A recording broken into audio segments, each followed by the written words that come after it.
A reading from the Gospel of Luke, chapter 15, verses 1 onwards. At that time, the tax collectors and sinners were all drawing near to hear Jesus, and the Pharisees and the scribes grumbled, saying, "This man receives sinners and eats with them." So he told them this parable. He said, "There was a man who had 2 sons, and the younger of them said to his father, 'Father, give me the share of property that is coming to me.'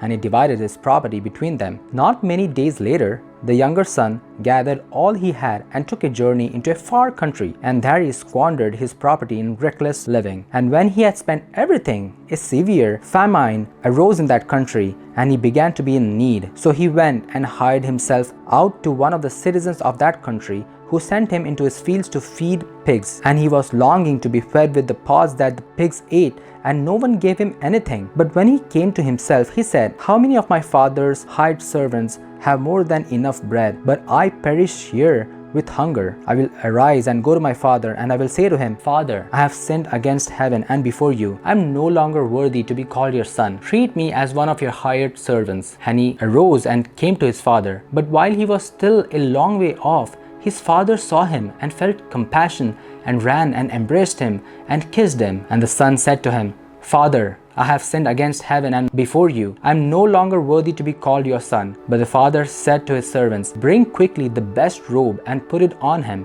and put a ring on his hand and shoes on his feet, and bring the fattened calf and kill it, and let us eat and celebrate. For this my son was dead and is alive again. He was lost and is found.' And they began to celebrate. Now his older son was in the field, and as he came and drew near to the house, he heard music and dancing. And he called one of the servants and asked what these things meant. And he said to him, 'Your brother has come, and your father has killed the fattened calf, because he has received him back safe and sound.' But he was angry and refused to go in. His father came out and entreated him, but he answered his father, 'Look, these many years I have served you and never disobeyed your command. Yet you never gave me a young goat that I might celebrate with my friends. But when this son of yours came, who has devoured your property with prostitutes, you killed the fattened calf for him.' And he said to him, 'Son, you're always with me, and all that is mine is yours. It was fitting to celebrate and be glad, for this your brother was dead and is alive.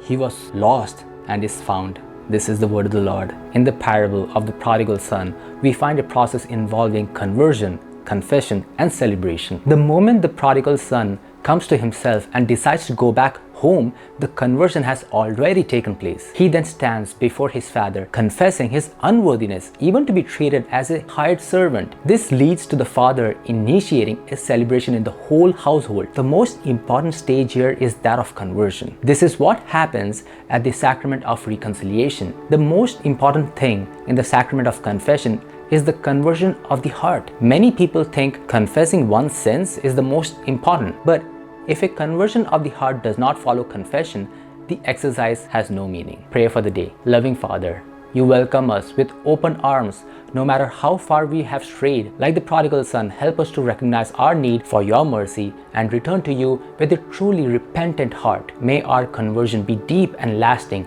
not just words spoken, but a transformation of our soul. Grant us the grace to seek you in the sacrament of reconciliation with sincerity, allowing your love to renew and restore us. Help us to celebrate the joy of being in your presence and to extend the same mercy and forgiveness to others. Thank you for your boundless love and the gift of new beginnings. May our lives always reflect the joy of being found in you.